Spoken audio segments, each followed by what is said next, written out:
അസ്സലാമലൈക്കും, welcome back to my channel. എല്ലാവർക്കും വീണ്ടും എൻ്റെ ക്ലാസ്സിലേക്ക് സ്വാഗതം.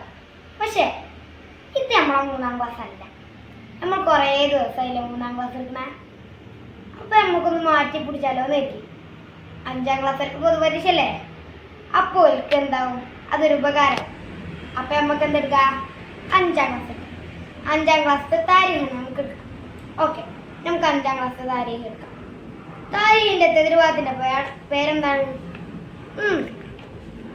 പ്രതിരോധ സമരങ്ങൾ അല്ലേ? അപ്പൊ നമ്മളെ പാഠത്തിന്റെ പേരെന്താണ്?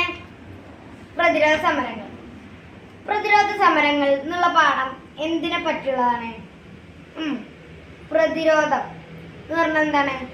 തിരിച്ചു കൊടുക്കുക. അതാണ് നമ്മുടെ പ്രതിരോധ സമരങ്ങൾ എന്നുള്ള പാഠത്തിന്റെ പേര്. ഓക്കെ, നമുക്കിന്ന് വായിക്കാം. സമാധാനത്തിന്റെ സന്ദേശമാണ് പരിശുദ്ധ ഇസ്ലാം വിഭാവനം ചെയ്യുന്നത്. എന്താണ് പരിശുദ്ധ ഇസ്ലാം വിഭാവനം ചെയ്യുന്നത്? ഇത് നമുക്ക് എതിർഭാഗത്തെടുക്കുമ്പോൾ എല്ലാവർക്കും ചോദ്യം കിട്ടണ്ടേ, അതിനാണ് ഞാൻ ഇങ്ങനെ വായിക്കുന്നത്. ഓക്കെ, സമാധാനത്തിന്റെ സന്ദേശം. ഓക്കെ, യുദ്ധവും അക്രമവും ഒരിക്കലും ഇസ്ലാം പ്രോത്സാഹിപ്പിച്ചിട്ടില്ല. പ്രോത്സാഹിച്ചോ? നിങ്ങൾ യുദ്ധം കാണുമ്പോ അങ്ങനെ തരാം അങ്ങോട്ട് തിരിച്ചു കൊടുക്ക്, ഇങ്ങോട്ട് തിരിച്ചു കൊടുക്ക്, അറിയോ? അങ്ങനെ പറയാൻ പാടില്ല. എന്താണ് പറയണ്ടേ? നിങ്ങൾ നിർത്തിയാണ്, നിങ്ങൾ ഇങ്ങനെ വക്കാണം കൂടിയിട്ട് ഇങ്ങനെ അങ്ങനൊക്കെ പറഞ്ഞ് അത് നിർത്തിച്ചു, എന്നിട്ട് സലാം പറയും. അപ്പൊ നമുക്ക് ബാക്കിയെടുക്കല്ലേ? ഓക്കെ, സമാധാനം സ്ഥാപിക്കുക എന്നതാണ് ഇസ്ലാമിന്റെ അടിസ്ഥാന ലക്ഷ്യം.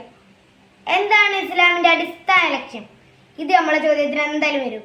ചിലർക്കും അത് ഉദ്ദേശം എന്നാണ്. ഉദ്ദേശം എഴുതിയാണ്ട് അവിടെ ഉദ്ദേശിക്കാൻ പാടില്ല. അടിസ്ഥാനം എന്താണ്? സമാധാനം സ്ഥാപിക്കുക. ഓക്കെ, മറ്റുള്ളവരെ അടിച്ചമർത്തുകയും നാട്ടിൽ കുഴപ്പമുണ്ടാക്കുകയും ചെയ്യുന്നവരെ പ്രതിരോധിക്കാതിരുന്നാൽ അത് കൂടുതൽ കുഴപ്പത്തിന് കാരണമാകും. എന്താവും? നമ്മൾ നാട്ടിലൊക്കെ കുഴപ്പമുണ്ടാക്കണ ചങ്ങനെ നമ്മളെന്താവൂല, പ്രതിരോധിക്കാതിരുന്നാൽ അത് വലിയ പ്രശ്നമായി മാറുന്നു. ഇത്തരം സന്ദർഭങ്ങളിലാണ് ഇസ്ലാം യുദ്ധം അനുവദിച്ചത്. ഇങ്ങനൊക്കെ വന്നുകൊണ്ടാണ് ഇസ്ലാം എന്താവുന്നത്, യുദ്ധത്തിനൊക്കെ പോണത്. ഓക്കെ, അക്രമമല്ല ആത്മരക്ഷയാണ് ഇസ്ലാമിന്റെ യുദ്ധങ്ങളുടെ ഉദ്ദേശം. ഉദ്ദേശം എന്താ പറയണ്ടേ? അക്രമമല്ല ആത്മരക്ഷയാണെന്ന്. അവിടെ ആക്രമമല്ല, അവിടെ സമാധാനമാണ് ഉദ്ദേശം എന്ന് പറഞ്ഞാൽ എന്താവും? അത് തെറ്റൂലേ? ആത്മരക്ഷ എന്ന് പറഞ്ഞാൽ സിമ്പിൾ അല്ലേ? മക്കയിൽ ശത്രുക്കളുടെ ക്രൂരതകൾ സഹിക്കാൻ കഴിയാതെ വന്നപ്പോഴാണ് എല്ലാം ഉപേക്ഷിച്ച് മുസ്ലിങ്ങൾ മദീനയിലേക്ക് ഹിജ്റ പോയത്. എന്തിനാണ് മുസ്ലിങ്ങളും നബിയൊക്കെ മദീനയിലേക്ക് പോയത്? വെറുതെ രസത്തിന് പോവാ. മക്കന്ന് മദീനയ്ക്ക് എത്ര ദൂരാ? 5-9 കിലോമീറ്റർ ഒന്നല്ല, കുറേ കിലോമീറ്റർ അല്ലേ?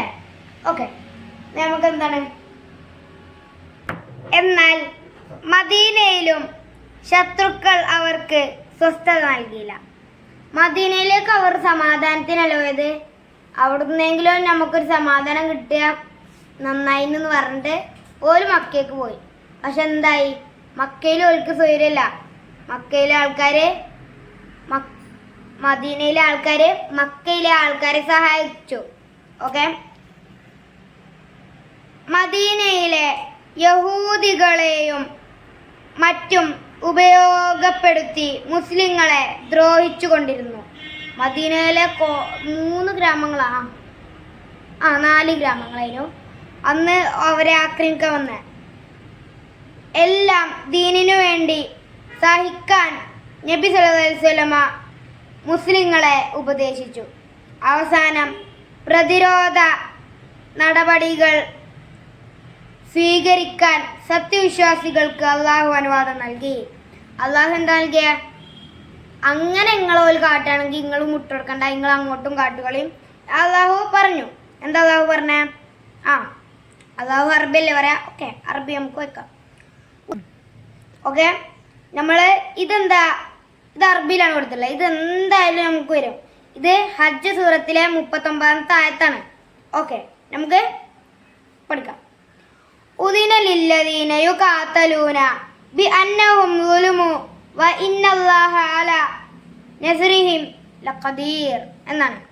ഒരു വട്ടം കൂടി നമുക്ക് വായിക്കാം. ഓക്കെ, ഉദിന ലില്ലദീന യുഖാതലൂന ബിഅന്നഹും ളുലിമു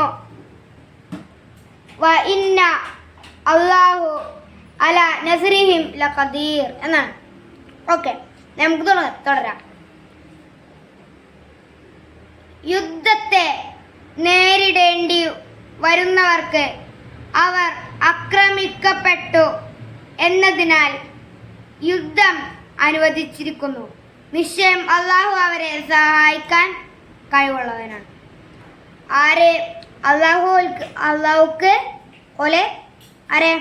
മുസ്ലിങ്ങളെ സഹായിക്കാൻ കഴിയും. പക്ഷേ അള്ളാഹു സഹായിക്കോ ഇല്ലയോ എന്ന് നമുക്ക് അടുത്ത പാഠത്തിൽ പഠിക്കാം. ഓക്കെ, നമുക്ക് ബാക്കി എടുക്കാം. ഹിജ്റ 2-ാം വർഷം സഫർ മാസത്തിലാണ് പ്രതിരോധത്തിനുള്ള അനുമതി കൊടുത്തത്. എന്നാൽ അത് നമുക്ക് എന്തായാലും ഇമ്പോർട്ടൻ്റ് ആണ്. വർഷം ഏതാണെന്നും മാസം ഏതാണെന്നും നമ്മളെ പരീക്ഷയ്ക്ക് എന്തായാലും പൂരിപ്പിക്കാൻ വരും. എന്താ വർഷം എഴുതും, എന്താന്ന് വർഷം ഏതാന്ന് എഴുതണം. പിന്നെ എന്താ ഇതാ മാസം എഴുതും, അതിൻ്റെ അപ്പുറത്ത് എന്താ എഴുതേണ്ട പറയും. അല്ലെങ്കിൽ ഫുള്ളായിട്ടാണ് എഴുതാൻ പറയും.